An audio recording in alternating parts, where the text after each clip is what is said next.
কেমন আছেন আপনারা?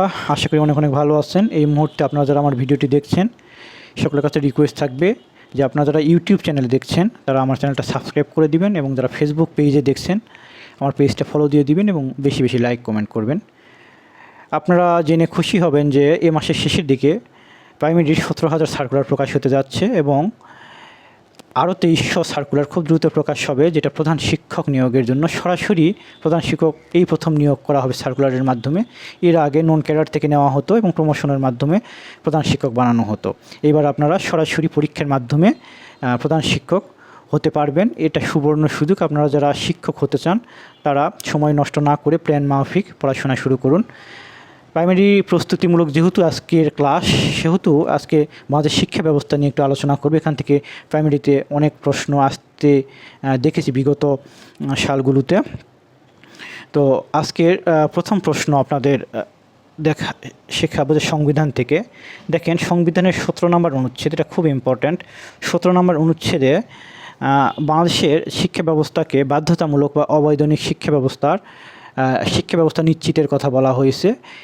বাংলাদেশের যে মৌলিক চাহিদা তার মধ্যে একটা শিক্ষাও আছে, তো এই শিক্ষা নিয়ে 17 নম্বর অনুচ্ছেদে আলোচনা করা হয়েছে। তার মানে বাংলাদেশের শিক্ষা ব্যবস্থা অবৈতনিক করা হয়েছে 17 নম্বর অনুচ্ছেদের মাধ্যমে এবং যাবতীয় সকল দায় দায়িত্ব এটা হচ্ছে সরকারের। এরপর আপনাদের যেটা পড়াবো যে বাংলাদেশে যে অবৈতনিক শিক্ষা যে আইন প্রণীত হয় সেটা হচ্ছে 1990 সালে। বাংলাদেশের অবৈতনিক শিক্ষা রিলেটেড যে আইন হয় সেটা 1990 সালে এবং পহেলা জানুয়ারি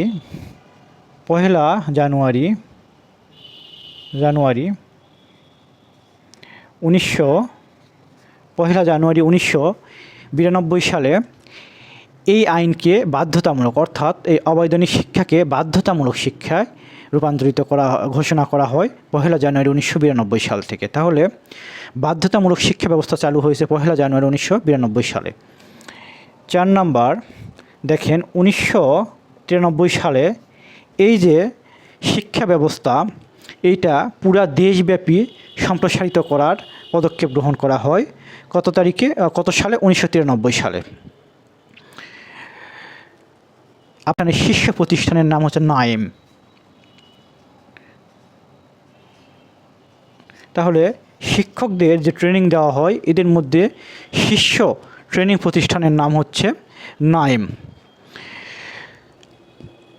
এরপর এই উপমহাদেশে সর্বপ্রথম বিদ্যালয় বা শিক্ষা ব্যবস্থা চালু করা হয় 1918 সালে।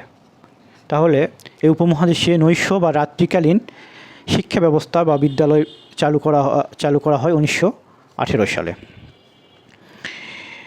বাংলাদেশে যে শিশুদের যে প্রাথমিক শিক্ষা, সে শিক্ষার একটা বয়স নির্ধারণ করা আছে, সেটা হচ্ছে 6 থেকে 11 বছর। 6 বছরে স্কুলে ভর্তি হবে এবং 11 বছর পর্যন্ত সে প্রাথমিক শিক্ষায় পড়াশোনা করবে, ক্লাস 5 পর্যন্ত। তাহলে 6 থেকে 11 বছর। একটা গুরুত্বপূর্ণ প্রতিষ্ঠানের নাম বলবো যেটা আসার সম্ভাবনা অনেক বেশি, সেটা হচ্ছে ব্যানবেইস। এদের কাজ হচ্ছে শিক্ষা রিলেটেড বিভিন্ন তথ্য সংগ্রহ করে, বিশ্লেষণ করে এবং প্রকাশ করে। শিক্ষা রিলেটেড বিভিন্ন তথ্য সংগ্রহ করে, বিশ্লেষণ করে এবং প্রকাশ করে। নাম ব্যানবেইস।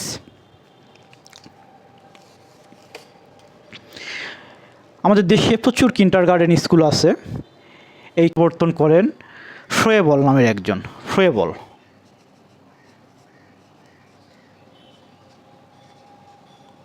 তাহলে কিন্ডারগার্টেন নামটি প্রবর্তন করেন ফ্রয়েবল। বুঝতে পেরেছেন? এরপর আপনাদের যে প্রশ্নটা পড়াবো এটা খুব গুরুত্বপূর্ণ, যে প্রাথমিক যে বিদ্যালয়গুলোকে সর্বপ্রথম সরকারিকরণ করা হয় 1973 সালে। 1973 সালে।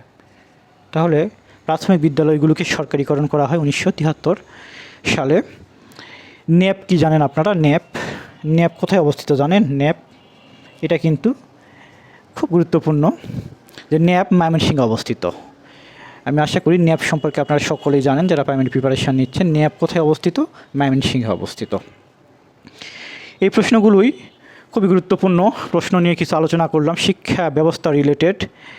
আরও দু একটা প্রশ্ন যদি বলি, দেখেন যে সার্বজনীন শিক্ষা বলতে কী, সার্বজনীন প্রাথমিক শিক্ষা বলতে কী বোঝায়।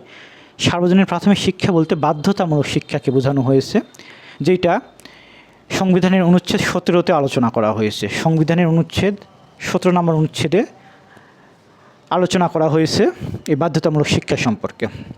আশা করি আপনারা ক্লাসটিতে উপকৃত হয়েছেন এবং এই ধারাবাহিকভাবে আমি প্রতিদিন ক্লাস আপলোড করব প্রাইমারি প্রস্তুতিমূলক। আপনারা আমার সঙ্গেই থাকবেন। ভালো থাকবেন। আসসালামু আলাইকুম।